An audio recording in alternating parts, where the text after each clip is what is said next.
নবী সাল্লাল্লাহু আলাইহি ওয়াসাল্লাম আমাকে খাস করে 10টা বিষয়ের আদেশ করেছেন বা ওসিয়ত করেছেন। আদেশ বা ওসিয়ত করেছেন 10টা বিষয়ে। কল তিনি বলেন, এক নম্বর হচ্ছে লা তুশরিক বিল্লাহি শাইআ ওয়া ইন কুতিলতা আও হুরিত। তুমি আল্লাহ পাকের সাথে কোনো অবস্থাতেই শিরক করবে না। তুমি আল্লাহ রাব্বুল আলামিনের সাথে কোনো অবস্থাতেই শিরক করবে না, যদিও তোমাকে হত্যা করা হয় অথবা তোমাকে জ্বালিয়ে দেওয়া হয়। স্টেটমেন্টগুলো ভালো করে মনে রাখেন হাদিসের। একটা তো হলো লা তুশরিক বিল্লাহ, আল্লাহর সাথে শরীক করবে না। কোরআনে বহু জায়গায় এমন আয়াত আছে আর কি। এখানে অতিরিক্ত দুটো শব্দ অতিরিক্ত আছে, ওয়া ইন কুতিলতা ওয়া হুরিকতা।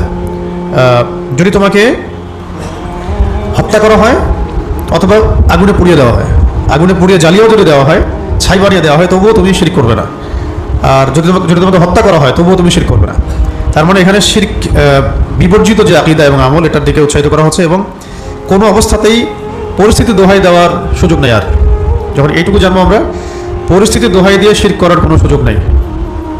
ঠিক আছে? যেমন ওই যে একটা হাদিস আগেও বলেছিলাম যে দুজন বন্ধু একটা গ্রামের মধ্যে দিয়ে যাচ্ছিলেন, মাঝখানে মূর্তি পূজা হচ্ছিল। তো মূর্তি পূজারীরা বললেন যে কিছু নজর করে যাও, মানত করে যাও, আমাদের দেবতার জন্য উৎসর্গ করো। একজন করলো না, তাকে চাপ দেওয়া হলো, একটা মাছির দানা হলেও দিতে হবে, একটা মাছি হলেও কোরবানি করতে হবে, সে সেটাও করলো না। তখন তারা তাকে হত্যা করলো। এই যে ভারতে যেগুলো হচ্ছে এরকম আর কি। বলো জয় শ্রীরাম, তাহলে মারবো, বলো এটা না হলে মারবো, বলো এটা না হলে মারবো। বাড়িঘর জ্বালা দিচ্ছে, মুসলিমদের দোকানপাট ভাঙচুর করতেছে, বোনদেরকে ধর্ষণ করতেছে। হ্যাঁ, দেখতেই তো পারতেছেন। সব তো এটা তো আর হিডেন কোনো বিষয় না, ওপেন সিক্রেট বিষয় সবার সামনে। সিক্রেটও তো নেই এটার। তো এরকমই ওই কওমও সেটাই করেছিল, কিন্তু সেই ব্যক্তি মাছিও উৎসর্গ করে নাই। নবী সাল্লাল্লাহু আলাইহি ওয়াসাল্লাম বলেছেন যে সে এখন জান্নাতে আছে। আর আরেকজন বন্ধু, সে ভেবেছিল যে মাছি একটা ছোট বিষয়, এটা কোরবানি করলে তেমন কিছু হবে না, তো এই মাছি সে কোরবানি করে দেয় মূর্তির সামনে। তখন এই এতটুকু শিরক করার কারণে, দেবতার সামনে একটা মাছি উৎসর্গ করার কারণে সে জাহান্নামে চলে গেছে। ঠিক আছে? বহু হাদিস আছে এই বিষয়ে, অনেক লম্বা সময় লাগবে। মূল কথা হচ্ছে হাদিসে কুদসিটাই আমাদের মাথা রাখা দরকার। একটা হাদিসে কুদসি আছে। হাদিসে কুদসি মানে হচ্ছে সেই হাদিস, যে হাদিসটা মানে কওল, এটা আল্লাহ রাব্বুল আলামিনের কওল, মানে আল্লাহ পাক বলেন। যখনই দেখবেন হাদিসের মধ্যে আসছে যে আল্লাহ পাক বলেন, তখন বুঝবেন এটা হাদিসে কুদসি। তো এই হাদিসের মধ্যে আল্লাহ রাব্বুল আলামিন বলেছে যে, হে আদম সন্তান, তুমি যদি আমার সামনে আসমান জমিন সমান গুনাহ নিয়ে হাজির হও, কিন্তু আমার সাথে কাউকে শরীক করো নাই, তাহলে আমি তোমার সামনে আসমান জমিন সমান ক্ষমা নিয়ে হাজির হব। এটা হলো শিরক আর তাওহীদের একটা বুনিয়াদি হাদিস। শিরক মুক্ত আমল নিয়ে যদি কেউ মারা যায়, ইনশাআল্লাহ জান্নাতে যাবে। শিরক যুক্ত আমল নিয়ে মারা গেলে অবশ্যই জাহান্নামে যাবে। ইন্নাহু মা ইউশরিক বিল্লাহ ফাকাদ হারামাল্লাহু আলাইহিল জান্নাহ। যে ব্যক্তি শিরকে লিপ্ত হয়, আল্লাহ পাক তার জন্য জান্নাতকে হারাম করে দেন। নিশ্চয়ই যে ব্যক্তি শিরকে লিপ্ত হয়, আল্লাহ পাক তার জন্য জান্নাতকে হারাম করে দেন। ওয়া মাওয়াহুন নার, তার আবাসস্থল হচ্ছে জাহান্নাম। ওয়া মা লিযালিমিনা মিন আনসার, আর জালিমদের জন্য কোনো সাহায্যকারী নাই। এটা উসুল। মিরাজের রাতের হাদিসও সেম। ওখানেও নবী সাল্লাল্লাহু আলাইহি ওয়াসাল্লামকে বলা হয়েছে যে তোমার উম্মতের কোনো ব্যক্তি, নারী পুরুষ যেই হোক না কেন, যদি আসমান জমিন সমান গুনাহ নিয়ে আমার সামনে সাক্ষাৎ করে কিন্তু আমার সাথে কাউকে শরীক করে নাই, তাহলে আমি তার সামনে আসমান জমিন সমান ক্ষমা নিয়ে হাজির হব। এই হাদিসগুলো একসাথে মিলালে এটাই বোঝা যায় যে শিরক মানে বিবর্জিত একটা আকীদা এবং আমল আমাদেরকে লালন করতে হবে। শিরক মুক্ত আকীদা, শিরক মুক্ত আমল। এই জন্য শিরকের ক্লাসিফিকেশনগুলো জানতে হবে। শিরক কাকে বলে, কত প্রকার কী কী, আর শিরকের বিপরীত যেটা তাওহীদ, এটা কত প্রকার কী কী ইত্যাদি। তো সংক্ষিপ্ত করে বললে শিরকের ক্লাসিফিকেশনের মধ্যে 4টা প্রকরণ পড়বে। একটা হলো শিরক হয় আকীদার মধ্যে, বিশ্বাসের মধ্যে। যেমন ফর এক্সাম্পল, কেউ যদি বিশ্বাস করে যে মানুষ আগে বাদর ছিল, সেখান থেকেই মানুষ আস্তে আস্তে বিবর্তনের মধ্য দিয়ে আজকে মেহেদী ভাই হয়ে গেছে, তাহলে এটা হচ্ছে মুশরিক। কথা বুঝতে পারছি? আদম আলাইহিস সালামের অস্তিত্ব সে স্বীকার করতেছে না, তো এটা হলো শিরকি আকীদা। আকীদার ক্ষেত্রে শিরক। কেউ যদি বিশ্বাস করে পড়াশোনা করতে গিয়ে যে মহাবিশ্ব তো এমনি এমনি সৃষ্টি হয়ে গেছে বিগ ব্যাং থেকে, কোনো স্রষ্টা নাই পিছনে, ব্যাস এটাই, তাহলে সিস্টেমটাই শিরকের, পড়াশোনার সিস্টেমের মধ্যেই শিরক। হ্যাঁ, তারপরে আল্লাহ এবং তার রসুল, আসমানি কিতাব, মালায়েকা, এইসব কনসেপ্ট বিবর্জিত একটা সিস্টেম পড়াশোনায়, শিরকি সিস্টেম পড়াশোনা। সিস্টেমটা এগুলোকে স্বীকার করে না, মালায়েকাকে স্বীকার করে না, আসমানি কিতাব, তারপরে নবী রসুলগণ, আগের নবী রসুলগণ, আল্লাহর অস্তিত্ব, পরকাল, কবরের আযাব, হ্যাঁ এই তো বিষয়গুলো, রুহের জগৎ, বারজাখের জগৎ, জাহান্নাম, জান্নাত, এগুলো যেগুলো অদৃশ্য গায়েব, এগুলো তো এই সিস্টেমটা স্বীকার করে না। এই কারণে এটা মুশরিক। এবং আমরা যারা এখানে ঢুকে গেছি, আমরা জেনে বা না জেনে আমরা শিরকের মধ্যে পড়ে গেছি আর কি। ঠিক আছে? তো এটা হলো বিশ্বাসের মধ্যে এরকম শিরক হয়। আরও অনেক আছে, কেউ বিশ্বাস করে যে খাজা বাবার দরবারে গেলে বাচ্চা হবে, শিরক হয়ে গেল। এরকম অনেক মানে শিরক আছে আমাদের সমাজে। এটা নিয়ে বলতে গেলে অনেক লম্বা সময় লাগবে। খালি এতটুকু মনে রাখেন, শিরকের প্রকরণের প্রথমটা হচ্ছে বিশ্বাসের মধ্যে শিরক, চিন্তার মধ্যে শিরক। আরেকটা হচ্ছে এরকম কথার মধ্যে শিরক হয়, আপনার নিচেরাই বুঝতে পারে কথার মধ্যে শিরক। একদিন বলছিলাম না যে বাংলাদেশে মানুষ ট্রল করতে করতে শিরক করে। একদিন জ্যোতিষীকে নিয়ে শিরক হলে বাংলাদেশে কতদিন সবাই ট্রল করতে শুরু করলো, সবাই বলতেছে রাগ করছেন কিনা, কিন্তু এটা বলতে গিয়ে যে সে শিরক করতেছে বুঝতে পারতেছে না। হ্যাঁ, মানে একজনকে হাত দেখাচ্ছে, সেই হাত দেখে ভবিষ্যৎ বলতেছে, তো মুশরিক। হাদিসের মধ্যে আসছে কেউ যদি কোনো জ্যোতিষীর কাছে গিয়ে বলে, এমনি জিজ্ঞাসা করে, সে বিশ্বাস করে না, এমনি এমনি বলে যে দেখেন তো আমার হাতে কি আছে, 3টা দাগ, কয়টা বিয়ে হবে, কয়টা বাচ্চা হবে, ইত্যাদি ইত্যাদি। ঠিক আছে, এটা বলছে, জাস্ট খালি বলছে, বলা মাত্রই তার 40 দিনের নামাজ কবুল হবে না, বাতিল হয়ে গেছে। আর যদি তার বলা কথাকে সে বিশ্বাস করে, তাহলে সে যেন কোরআনকে অস্বীকার করে। কোরআনকে অস্বীকার করলো। এই হাদিসের মধ্যে আরো 2টা লাইন এক্সট্রা আছে, এই হাদিসটা ফয়জুল কালাম বইয়ের মধ্যে আছে। 3টা পাপের কথা বলা হয়েছে, যে 3টা পাপ করলে সরাসরি সে যেন ওহীকে অস্বীকার করে, মানে কোরআন হাদিসকে অস্বীকার করে। একটা হচ্ছে এরকম জ্যোতিষীর কাছে গিয়ে কিছু জিজ্ঞাসা করলো, তার কথা বিশ্বাস করলো, সে যেন মুহাম্মদ সাল্লাল্লাহু আলাইহি ওয়াসাল্লামের উপরে নাজিলকৃত আল কোরআনকে অস্বীকার করলো। এটা 1 নম্বর। সেকেন্ড হচ্ছে কেউ হায়েজরত অবস্থায় স্ত্রীর সাথে সহবাস করছে, সে যেন কোরআনকে অস্বীকার করলো। এবং 3 নম্বর হচ্ছে যে বৈধ রাস্তা আল্লাহ পাক দিয়েছেন স্ত্রী সহবাসের, সেই রাস্তা ব্যতীত অন্য রাস্তা তালাশ করছে, তাহলে সে যেন কোরআনকে অস্বীকার করছে। তো কথার মধ্যে বহু শিরক এরকম আমরা করে ফেলি। আল্লাহ পাক আমাদেরকে বোঝার তৌফিক দান করেন। একদিন ইনশাল্লাহ শুধু শিরক নিয়ে কথা বলবো, ওই দিন ইনশাল্লাহ পুরো ডিটেলস আপনাদেরকে বলবো যে কোন কোন ক্ষেত্রে কতগুলো শিরক হয়। মোটামুটি 100টা পয়েন্ট আছে ওখানে, 100টার মতো কাজ আছে যেগুলো করলে আর বললে শিরক হয়, মানে করলে বা বললে শিরক হয়। তো 1 নম্বর হচ্ছে বিশ্বাসের মধ্যে মানুষ শিরক করে, 2 নম্বর হচ্ছে কাজের মধ্যে, আর 3 নম্বর কথার মধ্যে। বিশ্বাসে, কথায় এবং কাজে। তো বিশ্বাস তো একটা উদাহরণ দিলাম, কথার উদাহরণ আপনারা বুঝতে পারবেন, চলতে ফিরতে বুঝতে পারবেন। আর ওই যে শুনলেন না, সংসদে অনেকে বললো যে আমরা তো শরিয়া আইন বিশ্বাস করি না, কথার মধ্যে শিরক। এটা শুধু কথাই শিরক না, এটা হচ্ছে আকীদাতেই শিরক। তার আকীদার মধ্যে শিরক ছিল, সে মুখ দিয়ে বলে ফেলছে। এটা তার একার বক্তব্য না, পুরো সিস্টেমের বক্তব্য এটা। এই কারণে সিস্টেমটা মুশরিক, এই কারণে পুরো সিস্টেমটা কি মুশরিক, এবং এটা কুফরি। মানে এই সিস্টেমের এই আইডিওলজির উপর যদি কেউ মারা যায়, তাহলে ওই হাদিসের উপর মারা যাবে। মান মাতা ইউশরিক বিল্লাহি শাইআন দাখালান নার। কেউ যদি শিরকের উপর মারা যায়, সে ব্যক্তি জাহান্নামে যাবে। ওয়া মান মাতা লা ইউশরিক বিল্লাহি শাইআন দাখালাল জান্নাহ। কেউ যদি এমন অবস্থায় মারা যায় যে সে শিরক আকীদাও নাই, আমলও নাই, কথাও নাই, সে জান্নাতে যাবে, সে জান্নাতে যাবেই ইনশাআল্লাহ। গুনাহ থাকলে আল্লাহ পাক সেটা ক্ষমা করে দিতে পারেন, আবার শাস্তিও দিতে পারেন। দুনিয়াতে তার উপর অনেক পরীক্ষা নিরীক্ষা আসছে, এটা তার গুনাহ কাফারা। তারপরে মৌতের যন্ত্রণায় একটা কাফারা, কবরের আযাব একটা কাফারা, পরকালের মাঠে যে বিভীষিকা, ওইটা একটা কাফারা। শেষমেশ দেখা যাবে সে জান্নাতে চলে গেছে, সে শিরক করে নেই।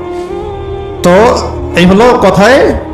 আর বললাম কি আকীদায়। আরেকটা হচ্ছে এই যে কাজে, কাজের মধ্যে শিরক তো দেখেন আপনারা চোখ দিয়ে, যে কবরে সাজদা করছে, কাজের মধ্যে আল্লাহ ছাড়া অন্য কারো কাছে চাচ্ছে, দোয়া করছে, আল্লাহ ছাড়া অন্য কারোর জন্য কুরবানি করছে, জাদু করতেছে, জিনের উপাসনা করতেছে, গণকি করতেছে। এরকম বহু কাজ আছে যেগুলোর মধ্যে সিজদা করতেছে আল্লাহ ছাড়া অন্য কাউকে। অনেককে দেখা যায় কবরের চারপাশে তাওয়াফও করছে, কবরে মোমবাতি জ্বালাচ্ছে। আমাদের প্রশাসনের অনেক ভাই এই শিক্ষা অনির্মাণের পূজা করে, শিক্ষা চিরন্তনের পূজা করে, এগুলো শিরক। হ্যাঁ, শিরকি আকীদা দিয়ে তো আপনি ওই গাজওয়াতুল হিন্দ জিততে পারবেন না, মানে জিততে হবে তাওহীদের বেসিসে। হ্যাঁ, তো আমাদের অনেক অফিসার এখন বেদাতের কথা বলেন, কিন্তু সিস্টেমগত শিরকের কথা তারা বলেন না। বেদাতের কথা বলাটা একটু সহজ, সিস্টেমিক শিরকের কথা বলাটা একটু জটিল, রিস্ক আছে আর কি, তখন সমস্যা। তো আগে শিরক ঠিক করে, তারপর বেদাত ঠিক হয়ে যাবে ইনশাআল্লাহ। শিরকগুলোকে ঠিক করলে বেদাত অটোমেটিক্যালি ঠিক হয়ে যায় ইনশাআল্লাহ। তো বেদাত মুক্ত সমাজ করবো, এদিকে মুশরিক হয়ে বসে থাকবো, সেটা তো বলবো আর কি। ঠিক আছে, তো আল্লাহ পাক আমাদেরকে শিরক বেদাত দূরে থাকার তৌফিক দান করেন। আচ্ছা, আরেকটা হলো বলছিলাম যে কোথায়, কাজে এবং আকীদা শিরক। আরেকটা শিরক আছে, সেটা হচ্ছে রিয়া বা গোপন শিরক। রিয়া বা গোপন শিরক মানে কেউ যদি যে কোনো আমল এই উদ্দেশ্যে করে যে মানুষ তাকে ভালো বলবে বা কেউ দেখছে, কাউকে সন্তুষ্ট করার জন্য আল্লাহ ছাড়া, এটা শিরক। যেটা আপনাদের ডেমোক্রেটিক পলিটিক্সে বেশি হয়। অর্থাৎ আল্লাহকে সন্তুষ্ট করার চাইতে মানুষকে খুশি করার দিকে আমরা বেশি ফোকাস করি, হোক ইসলামিক বা অনইসলামিক দল। কারণ আমাদের মানুষের ভোটের দরকার, এই জন্য তাকে খুশি করতে হবে। কথা বুঝতে পারছে? এই জন্য এখানে মূল যে সত্তা আল্লাহ রাব্বুল আলামিন, তাকে রাজি খুশি করার চাইতে জনগণকে খুশি করার দিকে আমরা বেশি ব্যস্ত হই। তখন এখানে ভালো কাজের মধ্যে রিয়া আসে। ইলেকশনের আগে আপনাকে তো দাড়ি টুপি লাগাইতে হবে, নাহলে তো ভোট পাবেন না। তারপরে আপনি অনেক জায়গায় সভাপতি হইতে হবে, দান সৎকার করবেন মাহফিলে, মাদ্রাসায়, মসজিদে, এবং ছবিটা উঠাইতে হবে, নাহলে তো মানুষ জানলোই না যে আপনি ভালো মানুষ। আর যদি মানুষ না জানে আপনি ভালো মানুষ, তো ভোট দিবে কেমন? এই কারণে এখানে আপনাকে রিয়ার অনেক সুযোগ থাকে। এটা সব জায়গাতেই, শুধু পলিটিক্সে না। যে কোনো আমল যদি আমরা আল্লাহ ছাড়া অন্য কাউকে রাজি খুশি করার জন্য করি বা দেখানোর জন্য করি, এটাকে বলা হয় শিরকে খফি বা রিয়া। এটা হলো শিরকের 4 নম্বর প্রকরণ। এছাড়া আরো অনেক প্রকরণ আছে। আমরা ইনশাল্লাহ এই ধারাবাহিক আলোচনাগুলো শেষ হোক, তারপরে তাওহীদ আর শিরকের সেশন আসলে আমরা শিরক কাকে বলে, কত প্রকার কি, এটা পুরো 100টা ক্লাসিফিকেশন আপনাদেরকে শোনাবো ইনশাআল্লাহ। আচ্ছা, এখন তাহলে মুআয বিন জাবাল রাদিয়াল্লাহু আনহু প্রথম যে ওসিয়ত করা হয়েছে এটা কি? তুমি আল্লাহর সাথে কাউকে শরিক করবে না, যদিও তোমাকে মেরে ফেলা হয় অথবা তোমাকে জ্বালিয়ে দেওয়া, আগুনে পুড়িয়ে দিলেও করবে না, আর হত্যা করা হলেও করবে না। তো এই বিষয়ে এক ব্যাখ্যাতে এটাও আসছে যে সাহাবায়ে কেরাম যখন মক্কায় নির্যাতিত হচ্ছেন 13 বছর, তখন অনেক সাহাবী এসে অভিযোগ করেছিলেন, ইয়া রাসূলুল্লাহ সাল্লাল্লাহু আলাইহি ওয়াসাল্লাম, আপনি এই কাফেরদের বিরুদ্ধে বদদোয়া করেন যাতে তারা ধ্বংস হয়ে যায়। তো নবী সাল্লাল্লাহু আলাইহি ওয়াসাল্লাম তখন চাদর মুড়ি দিয়ে হাতিমের মধ্যে শুয়েছিলেন। হাতিম মানে কাবা ঘরের ওই যে চাঁদের মতো যে অংশটা দেখেন না বাহিরে বাম দিকে, এটাকে কাবার হাতিম বলা হয়। বুঝতে পারছেন কোনটা? এই যে গোল রাউন্ড করা কাবার হাতিম বলা। আসলে ওইটা হচ্ছে কাবার মূল পার্ট। এতদূর পর্যন্ত কাবা ঘর ছিল। ইব্রাহিম আলাইহিস সালাম এবং ইসমাইল আলাইহিস সালাম যখন কাবা ঘর নির্মাণ করেছেন তখন এটা এই এতদূর পর্যন্ত ছিল। পরে সংস্কার যখন করা হয়েছে নবী সাল্লাল্লাহু আলাইহি ওয়াসাল্লামের সময়ে, মানে উনি তখন তিনি চাচাদের সাথে কাজ করছিলেন, ওহী আসার আগের কথা। তখন এই আবু জেহেলরা কাবা ঘর ভেঙে সংস্কার করতে গিয়ে একটা শর্ত দিয়েছিল যে হালাল টাকা ছাড়া হারাম টাকা এখানে ঢুকাবে না। তোমরা আল্লাহর ঘরের কাজ করতেছো, তো এখন কোনো রকমের অবৈধ টাকা এখানে ঢুকানো যাবে না। তো সমস্ত কুরাইশদের হালাল টাকা যেগুলা, ওগুলো দিয়ে এই পর্যন্ত কাজ হয়েছে। বাকি টাকা তারা ম্যানেজ করতে পারে নাই, হালাল ছিল না ইকোনমি। তারপর তারা কনসিয়াস ছিল যে হালাল টাকাই দিতে হবে, এখানে হারাম দেওয়া যাবে না। ঠিক আছে, আর আমরা এখন হারাম যে টাকাগুলো আছে এগুলো মসজিদ মাদ্রাসা দিয়ে হালাল করি আর কি। ঠিক আছে, ওগুলোই আমরা খাই। এই কারণে আমাদের মধ্যে চেতনা থাকে না, ব্লাডের মধ্যে হারাম ঢুকে যাচ্ছে এইভাবে। তো ওইটা হলো হাতিম, যেটা এই পাশের অর্ধ চন্দ্রাকৃতির জায়গা, ওই পর্যন্ত ছিল কাবার মূল বেস।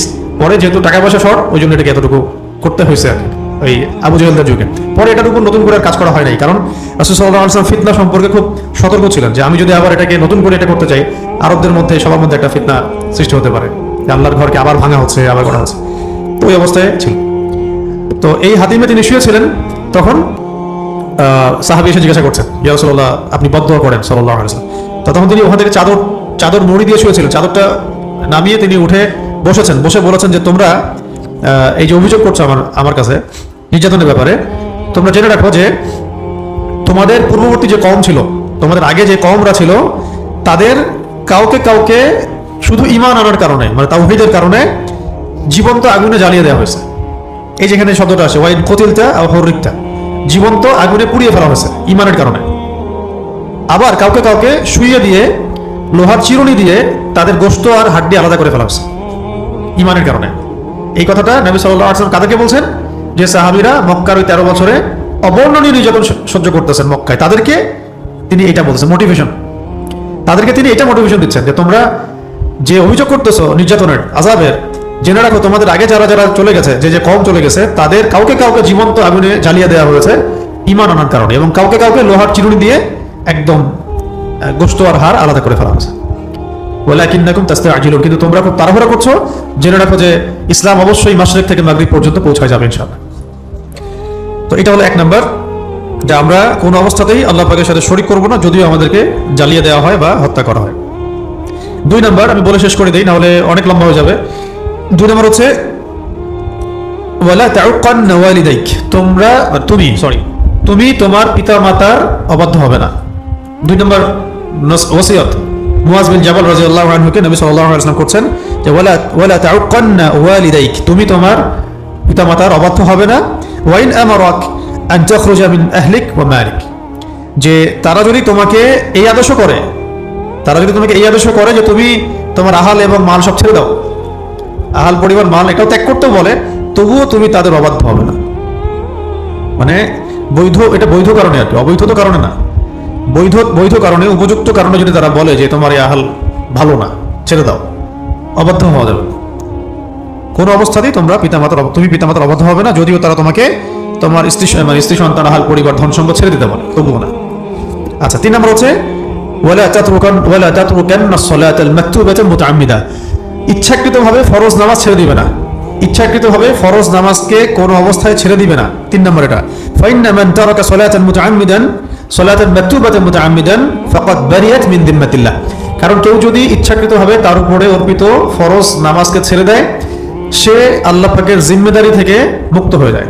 তার উপরে আল্লাহ পাকের কোনো জিম্মেদারি নাই, কোনো নিরাপত্তা নাই, কোনো হেফাজত নাই, কোনো জিম্মেদারি নাই। আবার বলছি, ওয়ালা তাতরুকান্না সলাতান মাকতুবাতান মুতাআম্মিদান, অর্থাৎ কোন অবস্থাতেই তুমি তোমার উপরে অর্পিত ফরজ নামাজ ইচ্ছা করে ছেড়ে দিবে না। কারণ ফাইন্না মান তারাকা সালাতান মুতাআম্মিদান সালাতান মাকতুবাতান মুতাআম্মিদান ফাকাদ বারিয়াত মিন যিম্মাতিল্লাহ। কারণ কেউ যদি তার উপরে অর্পিত ফরজ নামাজকে ইচ্ছা করে ছেড়ে দেয় তাহলে সে যেন আল্লাহ পাকের যে জিম্মা এখান থেকে নিজেকে মুক্ত করে ফেললো। আল্লাহ পাকের কোনো জিম্মাদারি নাই তার উপরে। এটা হলো 3 নাম্বার। 4 নাম্বার হচ্ছে ওয়ালা তাশরাবান্না খামরান, কোন অবস্থাতেই মদ পান করবে না, কোন অবস্থাতেই মাদক দ্রব্য সেবন করবে না। ফাইন্নাহু রাসা কুল্লি ফাহিশাতিন, কারণ এটা হচ্ছে সমস্ত পাপের মূল মাথা।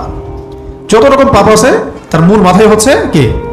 মাদক দ্রব্য। 5 নাম্বার হচ্ছে ওয়া ইয়াকা ওয়াল মাসিয়াহ, এবং সমস্ত রকম গুনাহ থেকে নিজেকে ফারেক রাখবে, সমস্ত রকম গুনাহ থেকে নিজেকে বাঁচিয়ে রাখবে। কারণ হচ্ছে ফাইন্না বিল মাসিয়াতি হাল্লা সাখতুল্লাহ, কারণ যে ব্যক্তি আল্লাহ পাকের অবাধ্যতা লিপ্ত হয় তার উপরে আল্লাহ পাকের যে গজব বা ক্রোধ এটা অবধারিত হয়ে যায়।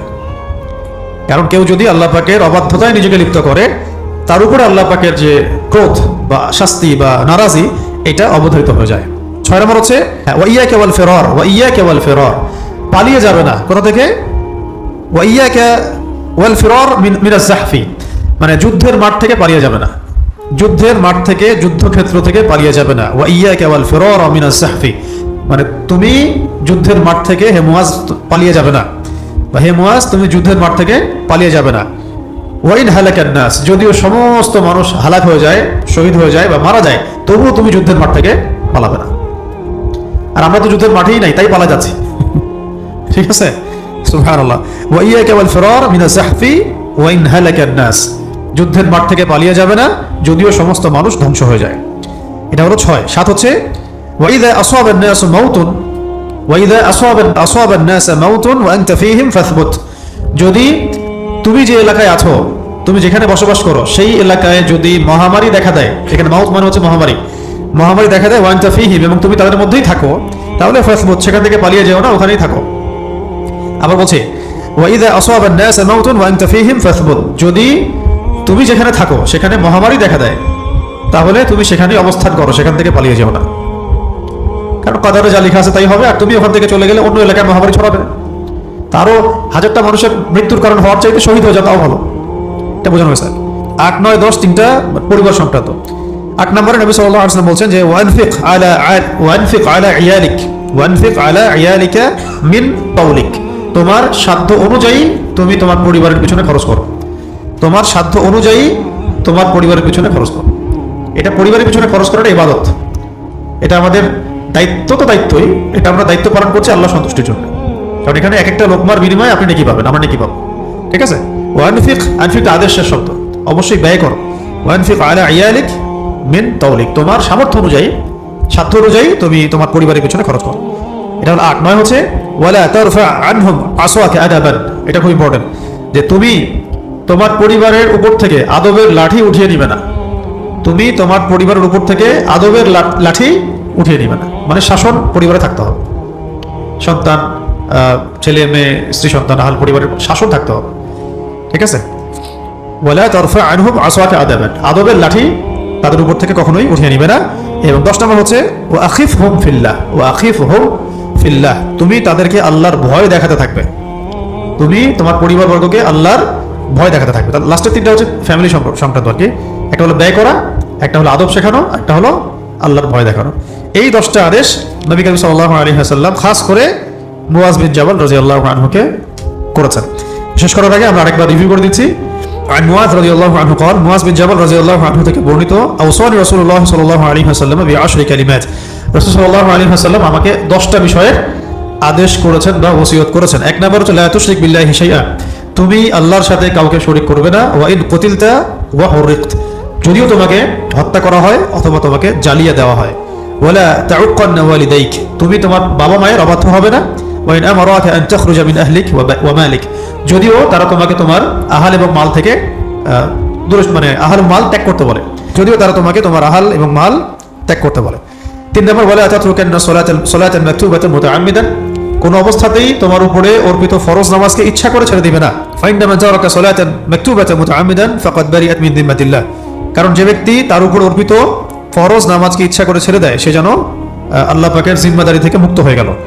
4 ওয়ালা তাশরাবান্না খামরান, কোন অবস্থাতেই মদ পান করবে না, কারণ ফাইন্নাহু রাসা কুল্লি ফাহিশাতিন, কারণ এটা হচ্ছে সমস্ত ফাহেশা বা পাপাচার যে কাজ, এগুলোর মূল মাথাই হচ্ছে মদ পান করা, মাদকদ্রব্য। 5 নম্বর ওয়াইয়াকা ওয়াল মাসিয়া, আল্লাহ রাব্বুল আলামিনের অবাধ্যতামূলক যে কাজগুলো, আল্লাহ পাকের অবাধ্যতামূলক যে কাজ, এগুলো থেকে নিজেকে বাঁচিয়ে রাখবে। ফাইন্না বিল মাসিয়াতি হাল্লা সাখতুল্লাহ, কারণ আল্লাহর অবাধ্যতায় আল্লাহ পাকের গজব বা ক্রোধ অবতারিত হয়ে যায় বা হালাল হয়ে যায়। 6 হচ্ছে ওয়াইয়াকা ওয়াল ফিরার মিনাল সাহফি, যুদ্ধের মাঠ থেকে কোনো অবস্থায় পালিয়ে যাবে না। ওয়াইন হালাকান নাস, যদিও সমস্ত মানুষ ধ্বংস হয়ে যায়। 7 ওয়াইদা আসাবান নাস মাউতুন, যদি কোনো অঞ্চলে মানুষের মধ্যে মহামারী ছড়িয়ে পড়ে, ওয়া আনতা ফীহিম, তুমি তাদের মধ্যেই থাকো, ফাসবুত, তাহলে সেখানেই অবস্থান করো, সেখান থেকে পালিয়ে যাবে না। 8 নম্বর ওয়ানফিক আলা ইয়ালিক মিন তাওলিক, তুমি তোমার সাধ্য অনুযায়ী পরিবারবর্গের উপরে খরচ করবে। এটা 8। 9 নম্বর হলো ওয়ালা তারফা আনহুম আসাকা আদাবান, তাদের উপর থেকে আদবের লাঠি উঠিয়ে নিবে না। এবং 10 নম্বর হচ্ছে ওয়া আখিফহুম ফিল্লাহ, তাদেরকে আল্লাহ পাকের ভয় দেখাতে থাকো।